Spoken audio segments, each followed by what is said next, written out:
Let me begin my questioning by responding briefly to Senator Graham. I think he suggested that a hearing like this is radical.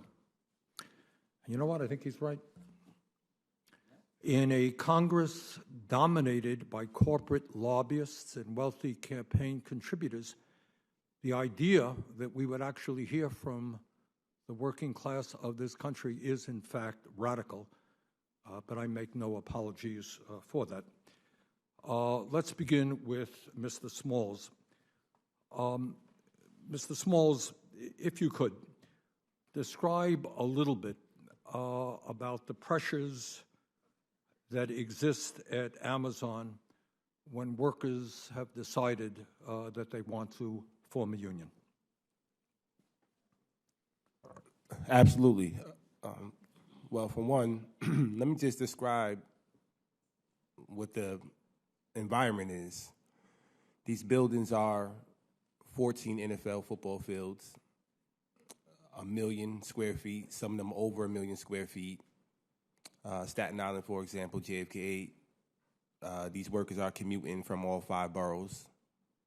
So their commute could be, and New Jersey as well, could be anywhere between 2.5 to 3 hours each way, not including their 10 to 12-hour shift if they're full-time, only subjected to a 30-minute lunch period and 2 15-minute breaks. If you work 12 hours, you get 45 minutes and 2 15-minute breaks. So just think about that by itself, just working under those conditions as well as enduring union busting, which Amazon flies in hundreds of union busters from all over the country, pretty much all over the world. There's some that come from overseas as well. They come into the facility, they isolate workers every single day, question them, pretty much gaslighting them, acting like they are working to improve the conditions, but really they are just polling to see who's pro-union, who's not. They report that information back to management. They have captive audiences every single day. For example, at JFK 8, they did them every 20 minutes. They brought in classrooms the size of 50 to 60 workers, drilled anti-union propaganda into their heads for nearly an hour, and they did this 4 times a week. Every single day, workers come in, they go right to a captive audience. So imagine being a new hire at Amazon. Your second day, you don't even know your job assignment, and the first thing they do is march you into a anti-union propaganda class. Other examples are they post and plaster the building with anti-union propaganda. You walk in, the first thing you see is vote no. You walk in, the first thing you see is union dues coming out of your check. They calculate union dues without even knowing how a union operates. They pretty much spread rumors and lies about the union members, trying to claim that this independent worker-led union that are all Amazon workers are some third party. They lied and said that, the union dues, the money is going to go towards my financial gain. Pretty much they demonized myself as the union representative, saying that I have a vendetta because I was fired 2 years ago wrongfully. Other things that they do is use the police to intimidate the workers. There was a large presence in Bessemer. I remember when I went down there for the first campaign, they had police at every entrance. Same thing in Staten Island. They used the police at all our demonstrations. Myself and 2 other organizers were arrested, not once, but twice.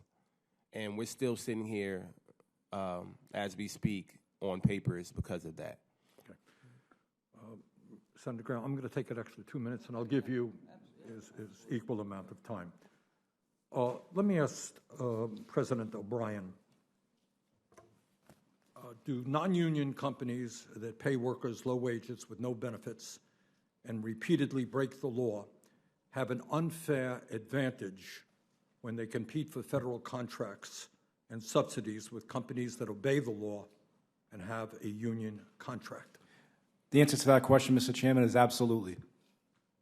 You know, we represent 1.2 million working people in various industries. We have a similar company under contract that has a 70-year history with the Teamsters Union that does and has a proven model of what it is to work for a unionized workforce and still remain very profitable and very successful. Those jobs are 67% at UPS part-time jobs, which provide full-time benefits, full-time health care, and full-time pension contributions. But more importantly, it provides an ends to a mean. Unlike Amazon, when you go to work and they have 150% turnover, that's criminal.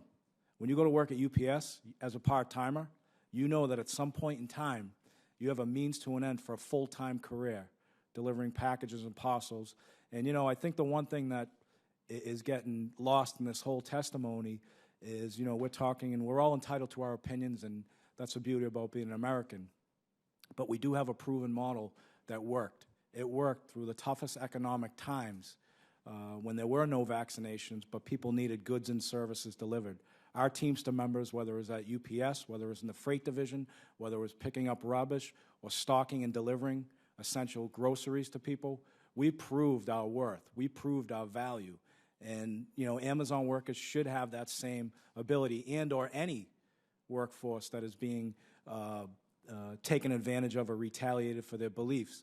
Now, as far as a competitive advantage, when employers use a subcontracting or an independent contractor model, they're not paying benefits, they're not paying retirement, they may be skirting the law as far as wage and hour violations go. They have a significant competitive advantage with a service that is awful. If you go to any neighborhood right now and you talk to an Amazon subcontractor, or as I think it was referred to by one of my panelists, as a opportunity to be their own boss, that's furthest from the truth. They have to buy the vehicle, lease the vehicle from Amazon. They have to wear the uniform that Amazon says. They have to follow policies and procedure. Sounds like not being their own boss to me. Look, in any event, we need this. We need the PRO Act. We need America to do the right thing. If someone does something wrong outside of in their neighborhood, they're held accountable. Amazon needs to be held accountable, and how you hold people accountable is taking back some of these contracts until they are a responsible employer. Thank you very much. Senator Graham.